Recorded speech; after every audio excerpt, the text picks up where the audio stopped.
Olá, seja muito bem-vindo ao canal Teologar, um ponto de encontro onde nós dialogamos com o texto bíblico sobre teologia. Neste episódio nós vamos tratar sobre o tema da divindade, ok?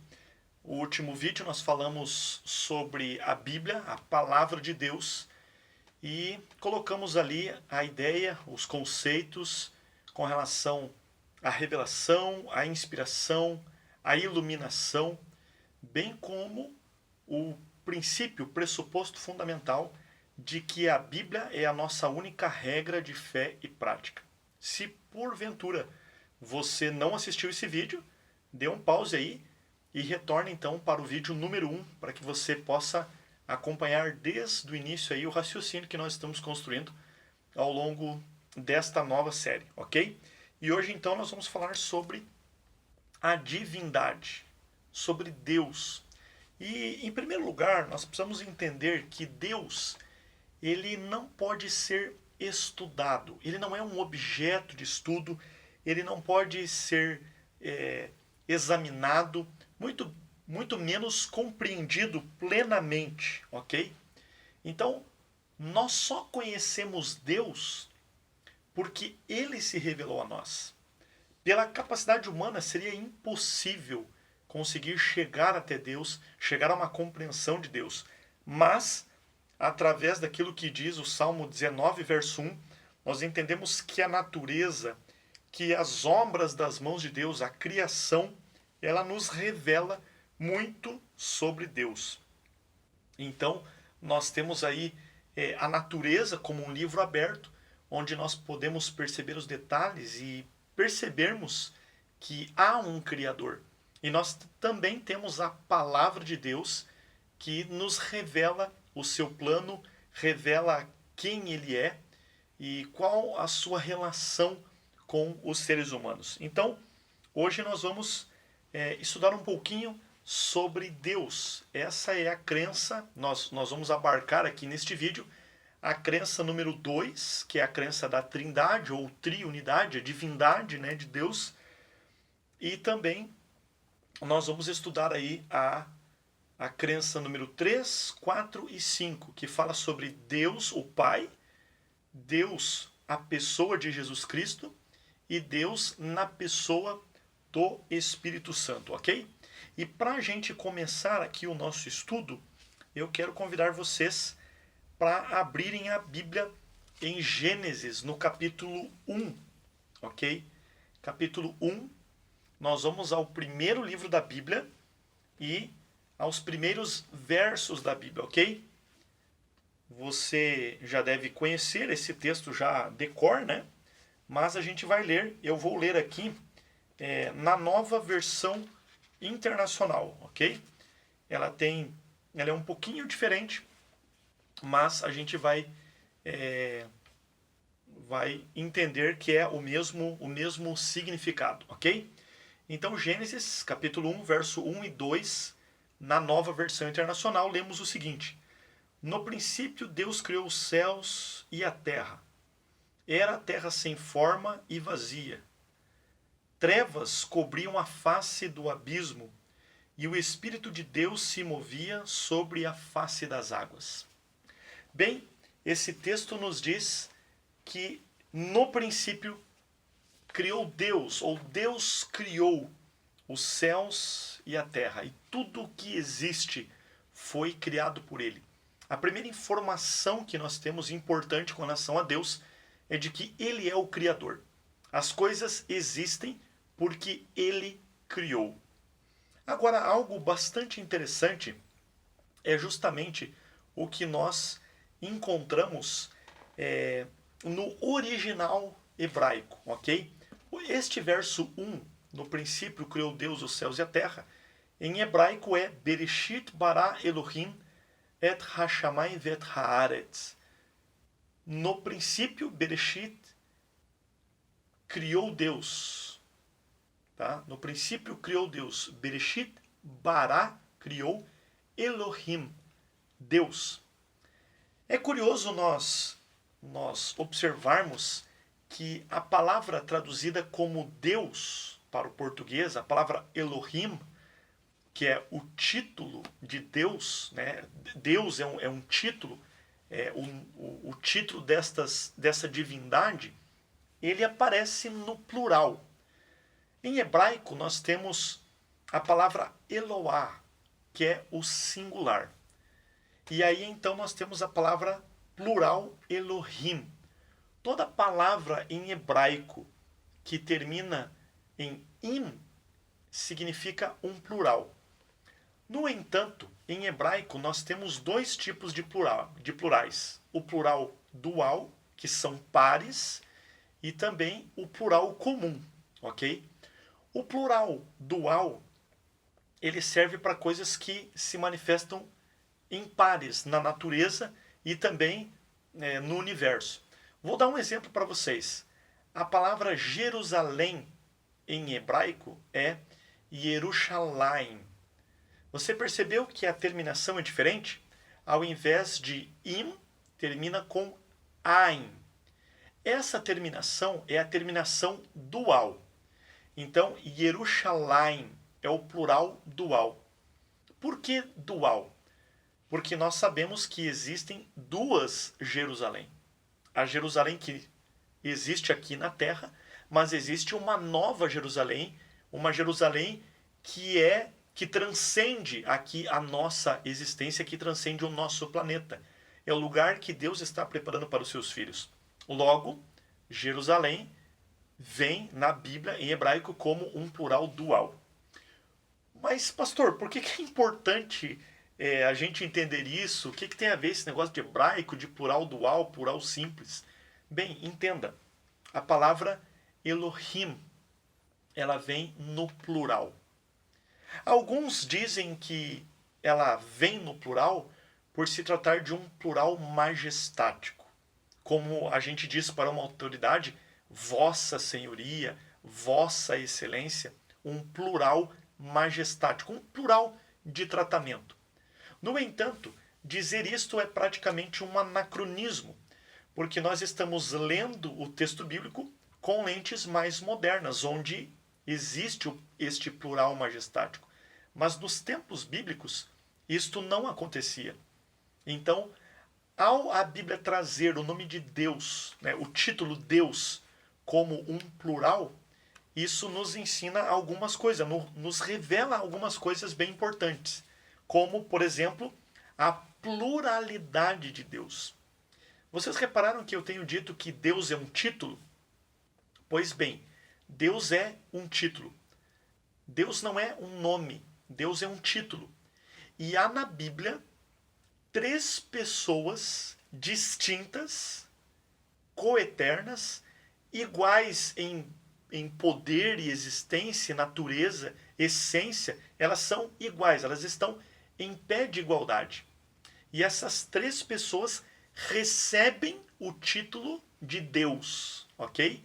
Por isso nós dizemos que existe o Deus, o Pai. Então, o Pai recebe o título de Deus, e o Pai não deve ser entendido como aquele que gerou os outros, mas apenas é um título que a Bíblia nos dá para que a gente consiga entender. Lembre que a Bíblia é a mensagem de Deus numa linguagem humana. Logo, a nossa linguagem não poderia alcançar o que realmente é Deus. Então a Bíblia, para fins didáticos, ela diz sobre o Pai. Ela se refere a Deus, a primeira pessoa da triunidade, da divindade, como sendo o Pai. Só que Jesus Cristo também recebe o título de Deus. O Espírito Santo também recebe o título de Deus. E é o que nós vamos ver então neste estudo.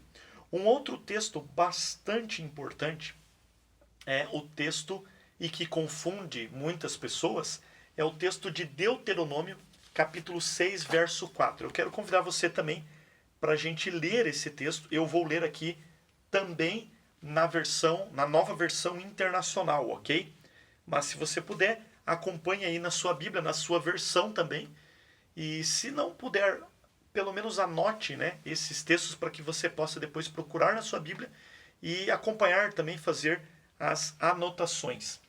Então, Deuteronômio capítulo 6, verso 4, diz assim: Ouça, ó Israel, o Senhor, o nosso Deus, é o único Senhor. Reparou o que há de curioso nesse texto? Aqui é dito que ele é o único Senhor. Algumas pessoas argumentam que, por esse texto, nós não podemos dizer que existe mais de um Deus. Afinal, a Bíblia é categórica ao afirmar que existe apenas um único Deus. Mas vamos novamente ao texto original. O texto de Deuteronômio capítulo 6, verso 4, no original hebraico, diz assim: Shema Israel, ouve, ó Israel. Adonai, Yahweh, né? O tetragrama sagrado, o título, né?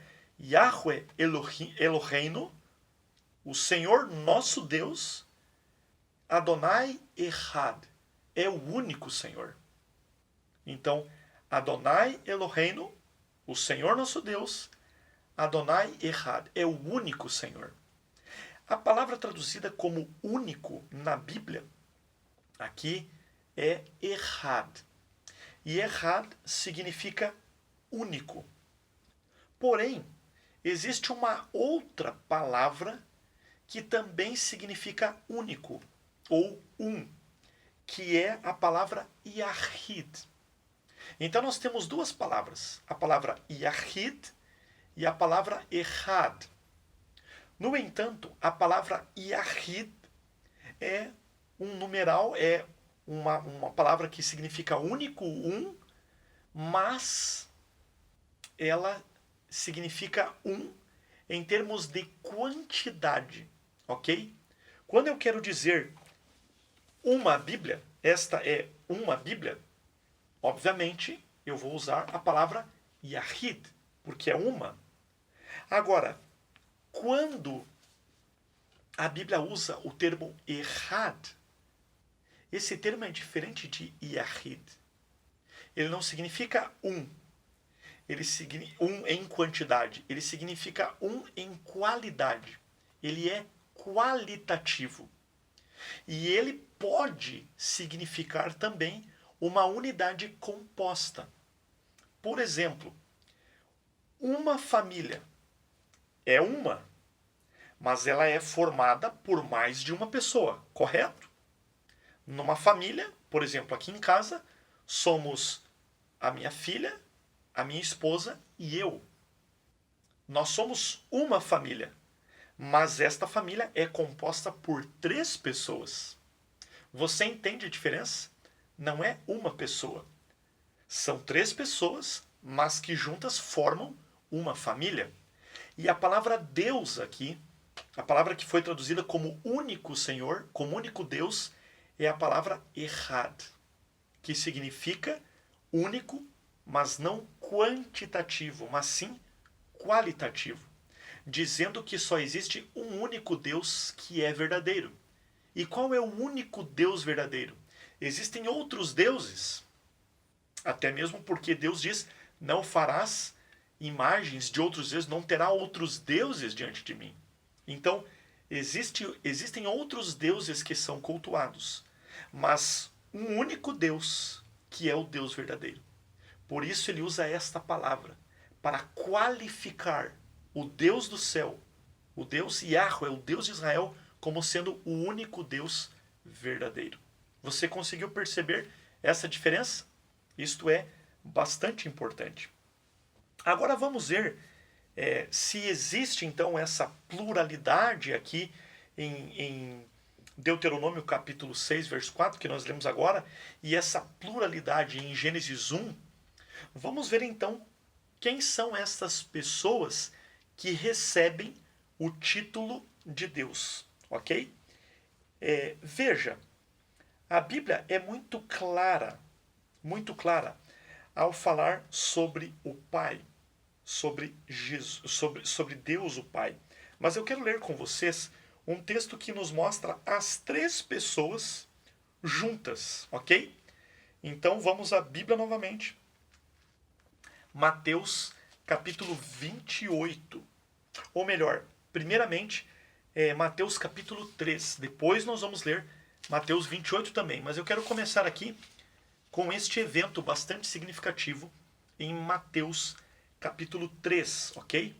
Se você puder aí novamente, acompanhe com a gente esse texto. Mateus capítulo 3, verso 16. Está falando aqui sobre o batismo de Jesus, quando Jesus foi batizado por João Batista no Rio Jordão. E no verso 16 e 17 nos diz o seguinte: assim que Jesus foi batizado, saiu da água. Naquele momento, o céu se abriu e ele viu o Espírito de Deus descendo como pomba e pousando sobre ele. Então uma voz dos céus disse: este é o meu filho amado, de quem me agrado. Você percebeu aqui? Você percebeu como nós temos três pessoas completamente distintas? Nós temos Jesus, que foi batizado e ele está saindo das águas. Sobre ele aparece uma pomba, e a Bíblia nos diz que esta pomba é o Espírito Santo. Ele se manifesta como uma pomba. Ele é uma pessoa, mas ele se manifesta como uma pomba. Assim como outras vezes Deus se manifesta por formas diferentes. E é representado, por exemplo, por uma águia, Deus o Pai. Aqui o Espírito Santo aparece como uma pomba. E ele está sobre Jesus. Então, o Espírito Santo não é Jesus.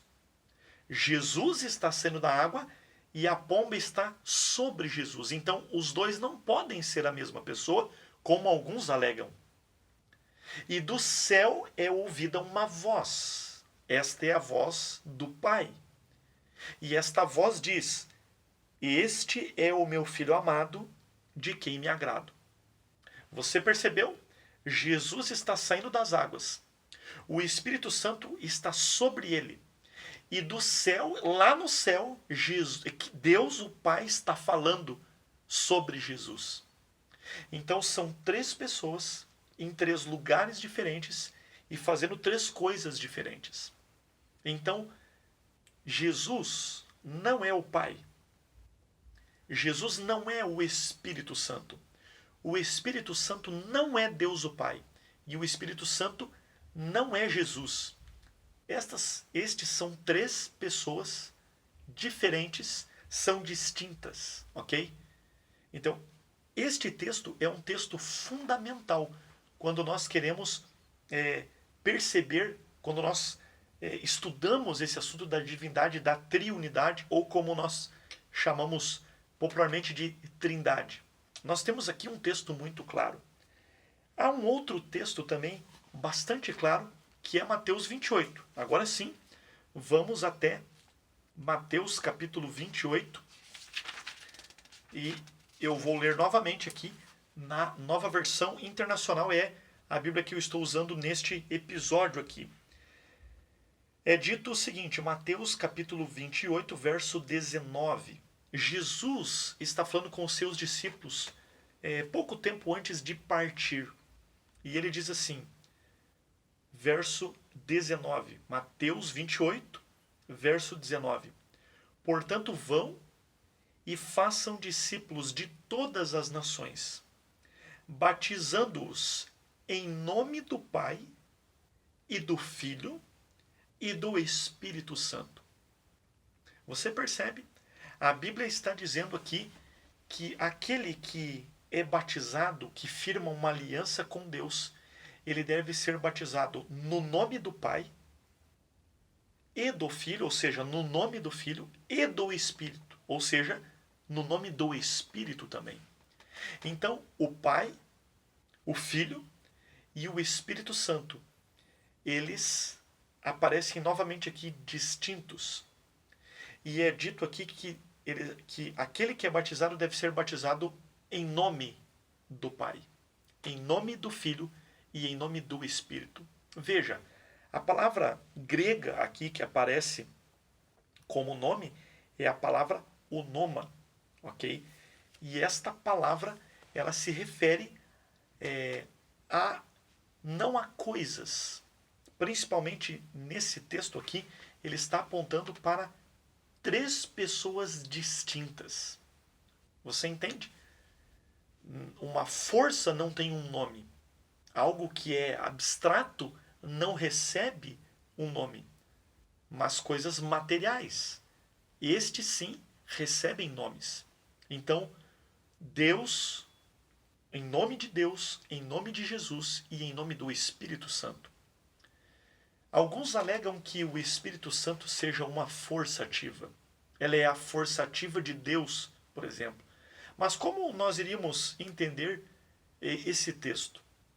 Se o Espírito Santo é a força ativa de Deus ou a força ativa de Jesus, então se Jesus disse que as pessoas devem ser batizadas no nome do Pai e do Filho, e o Espírito Santo é somente uma força ativa, não precisaria falar no nome do Espírito Santo.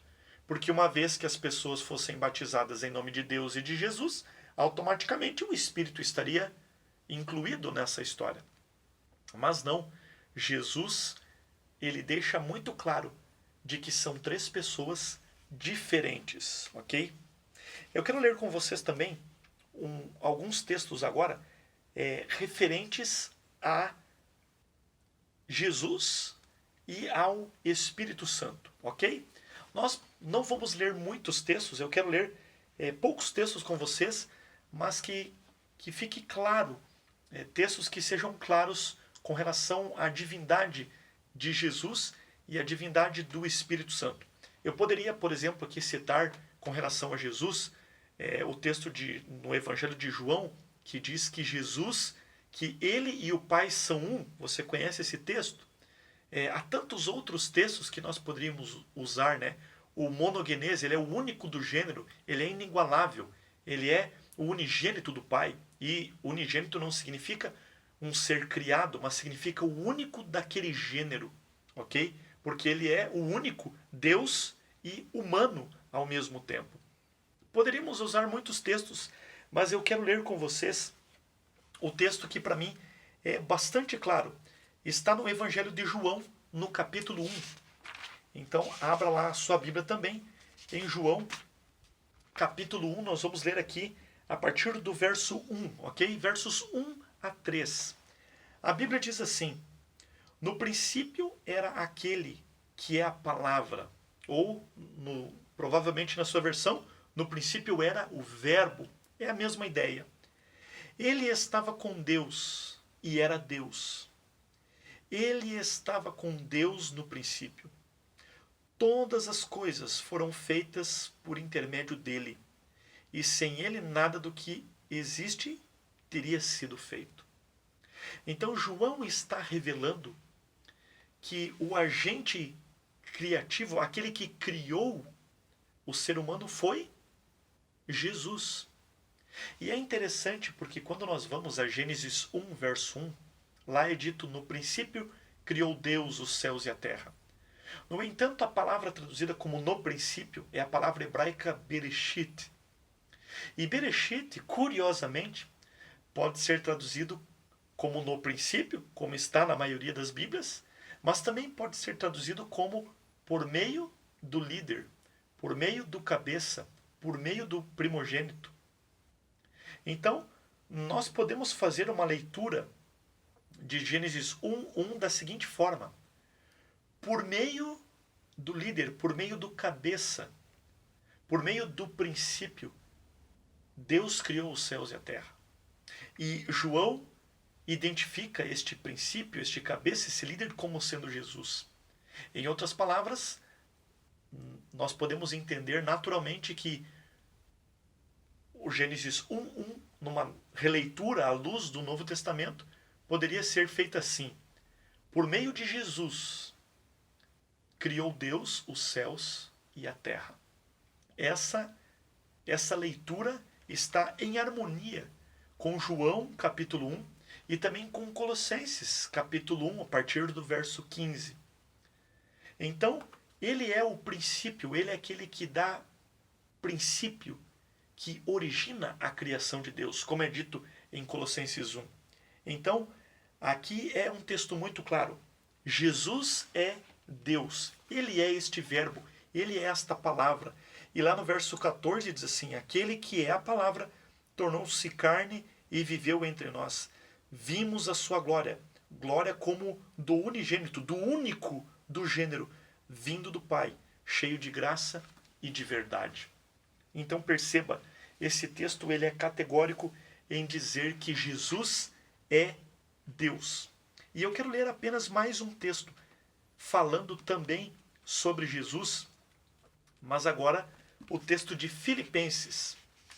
Vamos até Filipenses e nós vamos ler agora o capítulo 2 e o verso 6, ok?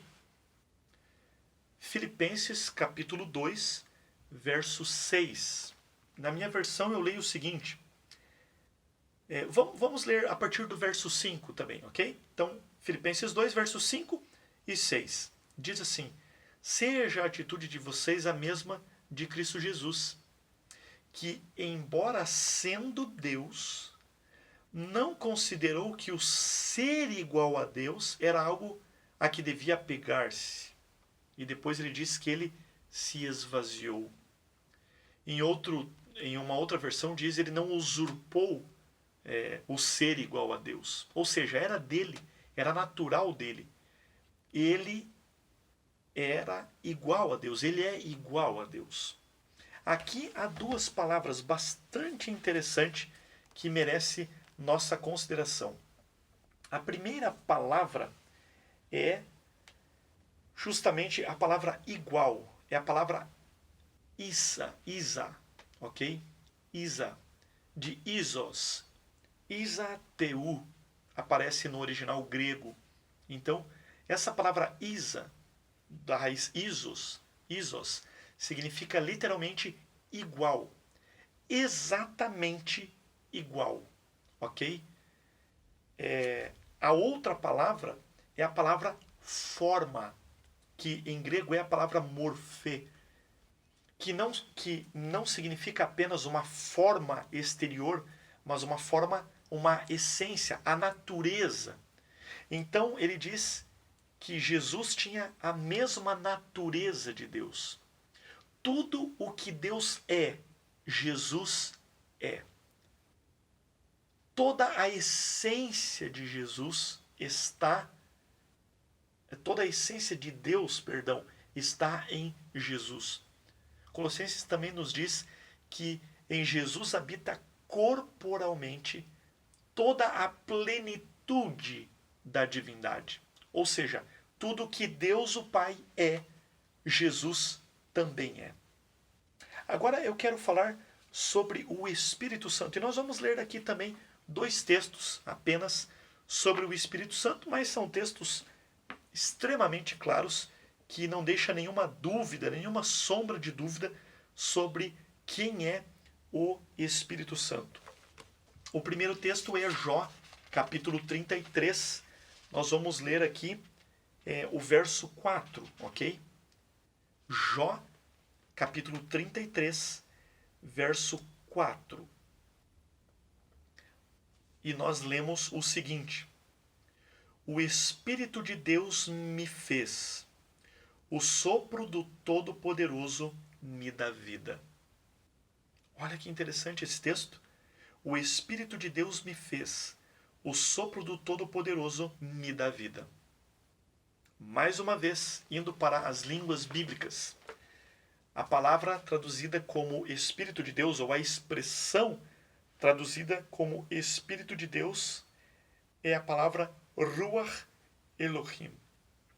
Só que há um sinalzinho ali, como se fosse um hífen, nessas duas palavras, Ruach Elohim, ou Espírito de Deus, que nós podemos ler esta expressão como o Espírito Deus, uma palavra composta.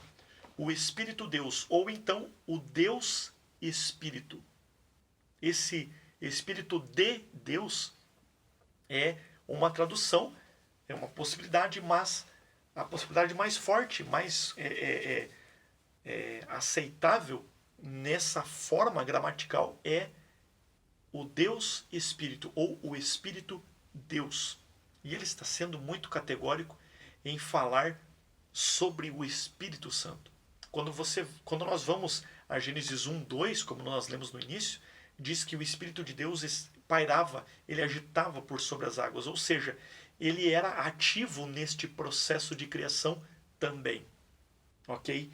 Então, a Bíblia também é muito clara ao falar, ao identificar o Espírito Santo como sendo Deus. Um outro texto bastante interessante também sobre o Espírito Santo é o texto de Atos. E com este nós vamos aqui já concluindo o nosso estudo sobre a divindade, a triunidade. Veja só o que diz Atos capítulo 5. Nós vamos ler aqui o verso 3 e 4. Você preste bastante atenção nesse texto. Olha só que paralelo interessante que nós temos aqui. Então, Atos capítulo 5, verso 3 e 4. Ok? E nós lemos o seguinte. Então perguntou Pedro: Ananias, como você permitiu que Satanás enchesse o seu coração ao ponto de você mentir ao Espírito Santo e guardar para si uma parte do dinheiro que recebeu pela propriedade? Veja, aqui Pedro está dizendo que Ananias mentiu para quem? Para o Espírito Santo. Mas veja o verso 4. Ela não lhe pertencia, e depois de vendido o dinheiro não estava em seu poder? O que levou a pensar em fazer tal coisa? Você não mentiu aos homens, mas sim a Deus. Você percebeu o que esse texto nos ensina? Esse texto, ele diz que Ananias mentiu para o Espírito Santo. Verso 3. Porém, no verso 4, Pedro diz: você não mentiu aos homens. Você mentiu a Deus. Ou seja, o Espírito, ele está falando sobre o Espírito Santo. O Espírito Santo não é um homem. Ele também não é uma força ativa e nada que seja diferente de Deus. Ele é Deus. Então, esse texto ele é muito claro ao afirmar a divindade do Espírito Santo. Alguns insistem em dizer que o Espírito Santo seja uma força ativa, ou ele é o próprio Jesus, mas na verdade não é assim. Nós temos na Bíblia muitos textos, nós não vamos ler, mas eu quero citar aqui algumas ações do Espírito Santo. Por exemplo, João capítulo 14, verso 17, diz que o Espírito Santo ensina. João 16, verso 8 diz que ele convence. Romanos 8, 16 diz que ele testifica. João 16, 13 diz que ele guia. 1 Timóteo 4, verso 1 diz que ele fala. 1 Coríntios 2, 13 diz que ele ensina. Romanos 8, 26 diz que ele intercede. 1 Coríntios 12, verso 11 diz que ele distribui os dons. E este mesmo verso diz que ele tem vontade, porque ele distribui os dons como lhe apraz, ou seja, segundo a sua vontade. Veja, esses textos, eles identificam, eles evidenciam que o Espírito Santo é uma pessoa, porque ele tem uma personalidade. Ele faz coisas que são de pessoas e não de uma força ativa não ensina. Uma força, uma energia não convence, não guia, não fala, não tem vontade própria. A Bíblia também diz que o Espírito Santo sonda a mente de Deus, o pensamento de Deus, e alguns dizem, não, o Espírito Santo é a mente de Deus. Não faz sentido. O Espírito Santo sonda a mente de Deus, ele não é a mente de Deus. Então veja, este assunto eu espero que tenha ficado claro para você.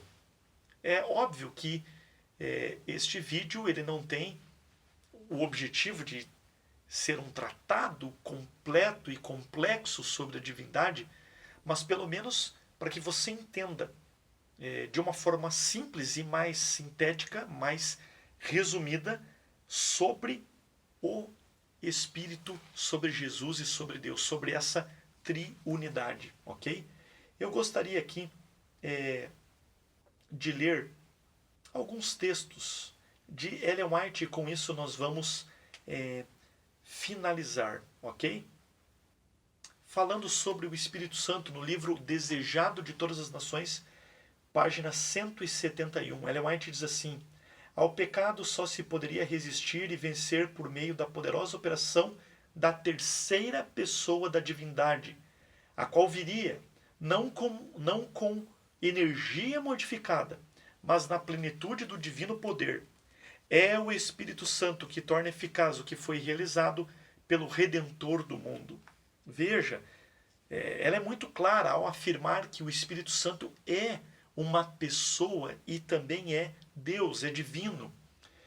Um outro texto que foi publicado na revista Sinais dos Tempos, em inglês, a data de 29 de agosto de 1900, diz assim: falando de sua preexistência, Cristo conduz o pensamento a épocas indefinidas do passado. Ele nos assegura que jamais houve tempo em que não existisse íntima comunhão com o Deus eterno. Então, falando da eternidade de Jesus, Jesus ele aparece na Bíblia com o título de filho somente depois da encarnação. Ele não aparece como filho no Antigo Testamento. Ele aparece como filho depois que ele se torna humano, ok? E essa é uma filiação didática e também uma filiação no contexto da humanidade de Jesus. Mas Jesus já existia antes. Antes de se tornar filho, nascendo nessa terra, ele já era Deus, ele já existia. E aqui um outro texto, no Testemunhos Especiais, especial na verdade, né? Esse é um livro que não existe em português, mas é o texto numa tradução livre aqui, Testemunhos Especiais, série B, número 7, páginas 62 e 63. Esse texto foi publicado em 1906, ok? E também no Bible Training School, de 1º de março de 1906. E ela diz assim: há 3 pessoas vivas pertencentes ao trio celeste. Aqui algumas pessoas dizem: Ellen White nunca usou a palavra trindade. Sim, há uma explicação para isso, mas ela usa a palavra trio celeste, que é o conceito de trindade. Ela não usa trindade nos seus textos porque a visão que o povo tinha de trindade naquele tempo era a visão católica, que é completamente diferente à visão bíblica sobre a trindade. E ela diz assim: há 3 pessoas vivas pertencentes ao trio celeste. Em nome destes 3 grandes poderes, o Pai, o Filho e o Espírito Santo, os que recebem a Cristo por fé viva são batizados. E estes poderes cooperarão com os súditos obedientes do céu, em seus esforços para viver uma nova vida em Cristo. Olha só que interessante. Ela está falando, há 3 pessoas vivas, 3 pessoas distintas, e elas trabalham em prol do ser humano. Um outro texto publicado também numa conferência da União Australiana de 1º de abril de 1901, e também foi publicado num outro artigo em 1901 na revista Review and Herald, de 2 de maio de 1912 também. Este mesmo texto diz o seguinte: a divindade moveu-se de compaixão pela raça, e o Pai, o Filho e o Espírito Santo deram-se a si mesmos ao estabelecerem o plano da redenção. A fim de levarem a cabo plenamente esse plano, foi decidido que Cristo, o unigênito Filho de Deus, se desse a si mesmo em oferta pelo pecado. Veja, aqui esses textos, queridos, eles são muito claros com relação à divindade, à trindade, à triunidade. Deus o Pai, Jesus e o Espírito Santo são 3 pessoas distintas, mas elas são únicas em poder. Algumas pessoas dizem que pelo fato de nós acreditarmos na Trindade, nós somos politeístas. Mas deixe-me dizer a diferença sobre aquilo que nós cremos e o politeísmo. Se você procurar num dicionário o que significa o politeísmo, as religiões politeístas, você vai entender o seguinte: politeísmo é a crença na existência de mais de um Deus, ok? Porém, com hierarquias diferentes, com poderes, e dentro de uma hierarquia, um Deus maior, um Deus menor, um Deus maior que se junta com outro Deus e gera um outro Deus. Isto é politeísmo. Como, por exemplo, a mitologia grega, Zeus, Eros, e outros deuses, Afrodite e outros deuses da antiguidade. Então, veja, esses deuses, eles são diferentes em poderes. Eles ocupam lugares dentro de uma hierarquia que é diferente. Isto é politeísmo. O que nós cremos não se configura como politeísmo, porque nós cremos na existência de um único Deus que se manifesta em três pessoas completamente iguais. Não existe hierarquia entre elas. Nós falamos na primeira pessoa, na segunda e na terceira pessoa da divindade. Mas isso não significa uma ordem de importância ou de poderes. O mesmo poder do Espírito Santo é o poder de Deus, é o poder de Jesus. Eles são iguais em poder e em essência. E Ellen White também nos diz que através da pessoa do Espírito Santo, nós alcançaremos a vitória que Jesus nos prometeu. Ela diz que é através da ação do Espírito Santo na nossa vida que nós somos transformados à imagem e semelhança de Deus, à imagem e semelhança de Cristo. Sabe por que hoje muitas pessoas atacam essa ideia da Trindade? Você sabe por que muitas pessoas tentam dizer que o Espírito Santo não é Deus, nem mesmo uma pessoa? Isto é obra de Satanás.